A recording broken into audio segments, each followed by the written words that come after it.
Real quick, let's explain what a webinar is if you're new to this whole thing.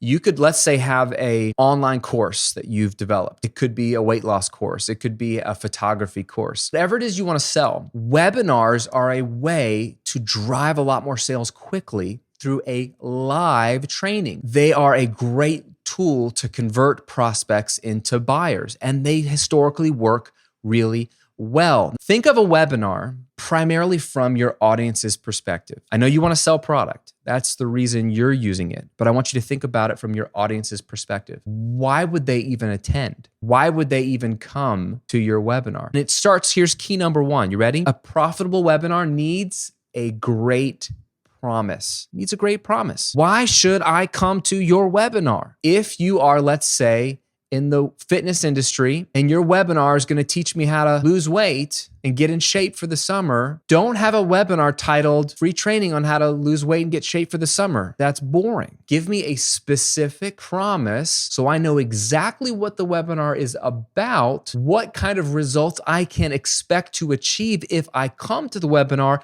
apply what I learn in the webinar, and make it enticing, because the name of your webinar, which should be your promise, is the only chance you have of getting people to even register. Doesn't matter how good your webinar is or how great your copy is when you get to the sales pitch or how good you are on camera. None of that matters if nobody comes up. Just like email marketing. Nothing matters more in an email than the subject line, because if it's a bad subject line, no one's gonna open it. The second most important key is you have to keep people's attention to the end. Because think about this, your sales pitch is what you're going to pitch at the end. That's the point of a webinar, is eventually offer a product or a service or coaching slots or whatever at the end of the webinar. And if people don't stay to the end, they're not even going to see the pitch. Even if they're liking the content you're going to get to in a minute, they may not stay to the end unless there's a compelling reason to. So what I like to do is give people an incentive to stay to the end. And this is very simple. When you begin your webinar, you're welcoming people in, you're getting people settled. Once you get going, you're getting through like, hey, here's what we're going to cover. Here's how awesome it's going to be. But very early on, you say,